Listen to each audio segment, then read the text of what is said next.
Good morning to you. Welcome back to the Today Show. Oh my, they're a kooky bunch, those South Australians, aren't they? As I've told you many times before, it's vital when it comes to energy to make sure you don't get science ahead of philosophy. Now, South Australia went with a bold 50% renewable energy target. The other 50 was coming from a large extension cord effectively into Victoria, the interconnector. Now, to make sure we sort of got the idea, they made a pretty grand statement. This was it.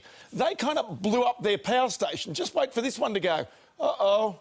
This is the Playford Power Station at Port Augusta. Right alongside, they also closed and blew up bits of the Northern Power Station, their last coal-fired power station. Oh, by the way, the coal-fired power stations were Augusta's largest employers. Bye-bye.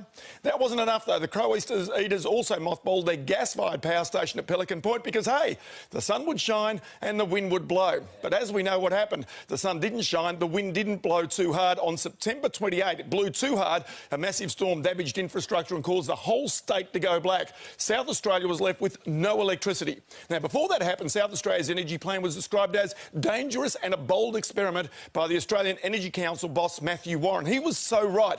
And the Australian Energy Market Operator says there will be more power shortages in South Australia from next year. Finally, in desperation, the Premier, Jay Weatherill, jumped the shark. His latest plan will cost South Australians $550 million. It includes a new gas-fired power station, even though there's a massive gas shortage on the east coast of Australia with no guarantee of supply. He's also building the world's biggest battery to store electricity. Remember that bold experiment I told you about? Well, this is on a whole new level. South Australia also wants to unhook itself from the national grid. And the cost, $550 million? Well, I can tell you, a fraction of that would have kept those power stations open and kept the jobs. But no, they blew that up, remember. Dow Jones overnight was up by 30 or down by 38 points, Aussie dollar 75.6 US cents. Lisa Carl, that is a complete mess.